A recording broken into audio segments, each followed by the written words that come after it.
Fala, molecada, dia importante, né? Nesta sexta-feira, dia do sorteio para o mata-mata antes das oitavas de final da Liga dos Campeões, chamando pelo nome os tais playoffs da Champions. E é óbvio, né, que os deuses do futebol, os homens lá de cima, escreveram de forma poética nas estrelas o duelo que estava todo mundo esperando depois dessa última semana, né? É óbvio que o futebol teria o seu propósito nesta Champions, o jogo mais emocionante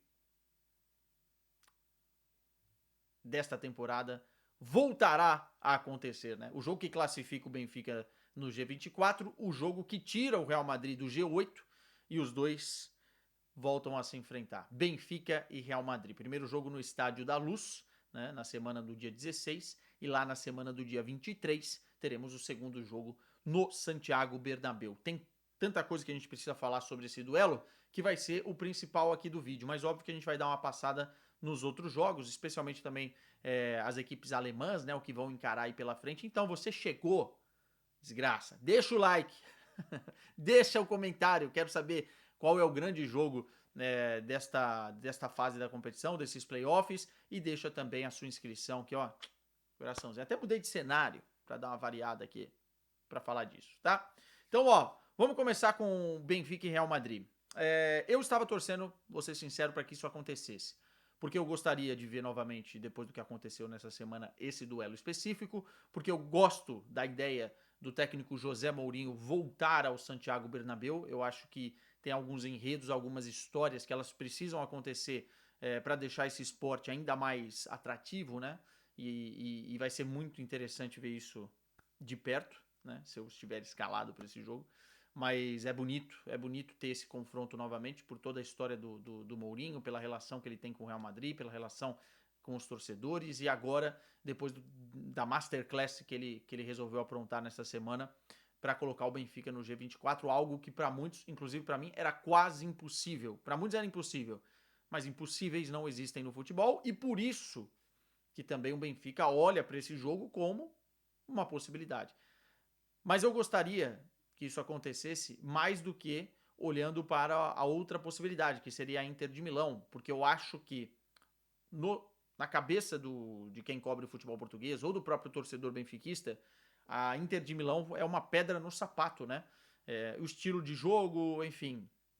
Recentemente, em 2023, a Inter de Milão eliminou o Benfica nas quartas de final da Champions, no momento em que o torcedor do Benfica, aquele primeiro ano do Roger Schmidt, imaginava que o Benfica pudesse fazer história e chegar a uma semifinal de Liga dos Campeões, algo que não acontece com uma equipe portuguesa desde 2004, desde o Porto.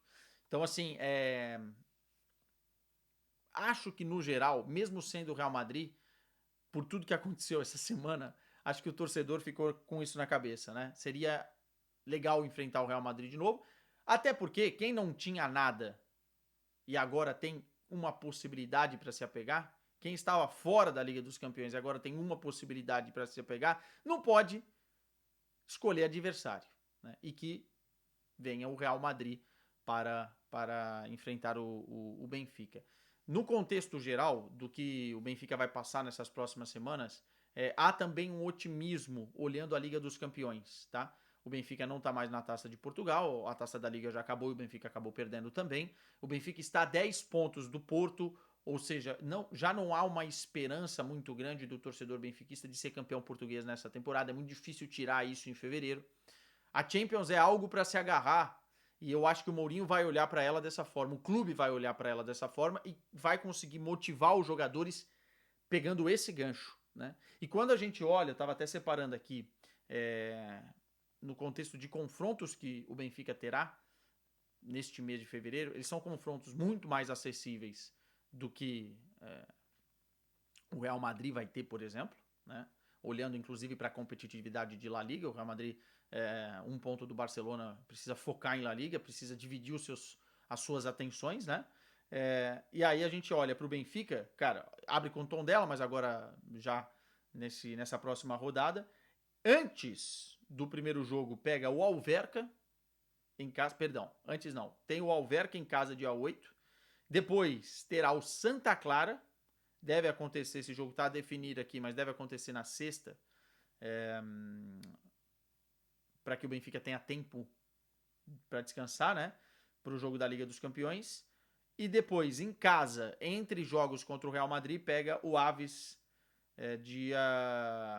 ali pelo dia 22, né? Dia 22 é domingo, deve ser no sábado ou na sexta-feira essa partida. Ou seja, o Benfica olha para o Campeonato Português já com uma dificuldade, tem adversários mais acessíveis do que o próprio Real Madrid e vai olhar para a Champions como a última bolacha do pacote, né? E isso pode ser bom. Pode ser bom. Eu acho que o Real Madrid é favorito contra o Benfica na eliminatória como um todo, pelo time que tem, pelas peças que tem. Ah, mas não vai jogar o Rodrigo que está suspenso no primeiro jogo. O Rodrigo a gente nem sabe se é titular, né? Não vai jogar o Asensio. Enfim, para a temporada do Asensio também não é lá essas grandes coisas, né? Então, assim, o plantel que o Real Madrid tem, mesmo vivendo um momento ruim, gabarita o Real Madrid para ser favorito, independentemente do que aconteceu nessa última semana. Agora, do outro lado, o Benfica vai ter Rafa Silva, que foi contratado, que é um jogador que pode chegar e contribuir muito, e vai ter Sidney, né? Que é outro jogador que, no sistema de José Mourinho, atacando pelas pontas, né? Os tais extremos que ele pediu tanto, eu acho que faz sentido a gente dizer que são reforços consideráveis. O Mourinho contra o Real Madrid é para mim a principal arma deste Benfica. Porque o Mourinho, aqui em Portugal, quando a gente olha para o trabalho dele, o que preocupa não são os jogos grandes, contra Porto, contra o Sporting. É óbvio que ele perdeu agora a Taça de Portugal, é óbvio que tem derrotas e tal, mas ele consegue montar um esquema competitivo nesse tipo de jogo. O que preocupa são os jogos menores, que acabam correndo mal, perdendo pontos em casa, por exemplo, contra o Rio Ave. E esses jogos que o Benfica precisa tomar as rédeas da partida são os que preocupam mais no esquema de jogo do Mourinho, pelo que ele tem nas mãos. Lembremos aqui, né? Já vamos falar e falamos muito sobre isso, né? O Mourinho pegou o bonde andando. Bruno Lage foi mandado embora. A montagem de elenco da direção foi feita para o Bruno Lage, não para o Mourinho. Então, assim, tem algumas coisas que não podemos colocar só essa temporada ruim do Benfica no colo do Mourinho. Algumas coisas são responsabilidade dele. Mas essa classificação contra o Real Madrid no meio da semana também foi muita cara de José Mourinho. Foi uma masterclass operar esse milagre da forma que foi, inclusive não só a estratégia que fez com que o Benfica jogasse muito melhor que o Real Madrid no primeiro tempo e pudesse até ter saído com um resultado mais positivo do que o 4-2, mas também no último lance, é muito emblemático, é muita aura concentrada, ele mandar o goleiro para a área, o goleiro ir lá e fazer o gol, né? Então, tem alguma coisa entre José Mourinho e a Liga dos Campeões e esses grandes momentos que combina demais, cara.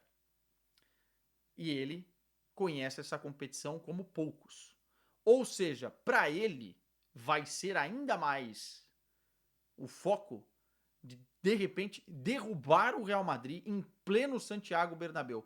Que mensagem ele passa para a Europa e para o mundo se isso acontecer? E óbvio que o Benfica vai ser motivado por ele depois de tudo que aconteceu para conseguir essa classificação. São 2 jogos. Acho que o Benfica precisa fazer um grande jogo no Estádio da Luz e depois olhar para aquilo que é o Santiago Bernabéu, talvez com um resultado positivo no Estádio da Luz e tentar essa classificação. Não acho impossível, favoritismo tá do lado do Real mesmo nesses contextos. Falando dos outros jogos, tô com eles separados aqui. Teremos Mônaco e Paris Saint-Germain.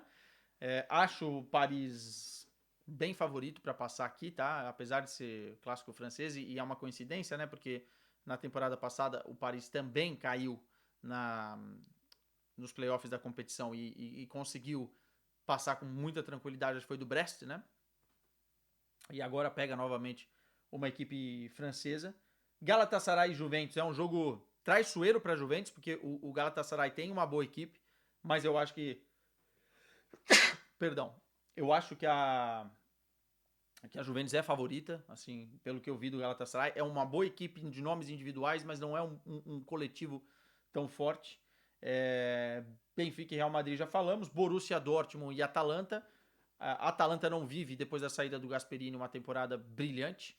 Acho que o Borussia Dortmund é favorito aqui, tem condições de passar. Karabag e Newcastle, acho que acabou a aventura do Azerbaijão. Newcastle muito favorito. O Clube Bruges contra o Atlético de Madrid, olha, é traiçoeiro pro Atlético de Madrid, tá? Eu acho que esse Clube Bruges tem suas valências, tem suas armas. Gostei muito do jogo que eles fizeram com o Barcelona. Então, olho nisso aqui que pode ser a surpresa dos playoffs. Bodo Glimt contra a Inter de Milão. Acho que também acabou a aventura do Bodo. Acabou a aurora boreal do Bodo Glimt.